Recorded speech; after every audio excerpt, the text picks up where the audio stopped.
How to use a comma. Hello everybody, I'm Comma, and I'm here to show you who I am and what I do. Now, you guys remember the coordinating conjunctions, right? They were for, and, nor, but, or, yet, and so, aka the fanboys. Conjunctions are known for joining word groups. But not even they can hold up everything, and that's where I come in. I help the conjunction lift two word groups.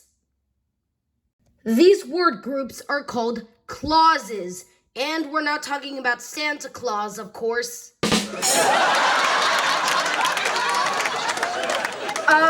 Comma, a little help here.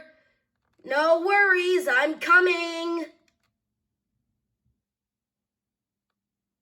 Whoa, another conjunction who needs our help. Let's see what we can do here. I got hungry, so I decided to make a sandwich. Yep, this connection is unstable, which is why you need to put a comma before so. There we go. Don't forget this little guy at the end. A period tells you that a sentence is complete and you come to a full stop. But a comma is different.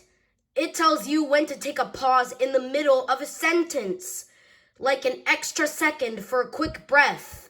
It tells you when to slow down. Now let's read the entire sentence, shall we? I got hungry, so I decided to make a sandwich. You can also use commas to list things like, for this sandwich, I'll need bread, comma, cheese, comma, lettuce, comma, tomatoes, comma, and ketchup, period. Oh, and one more thing. If your sentence lists things and you forget to use commas, there can be serious consequences like, come on down to the ABC Diner for the best pizza burgers and lemonade you've ever had. See what has happened? Now let's try it with a comma. Come on down to the ABC Diner for the best pizza, burgers, and lemonade you've ever had.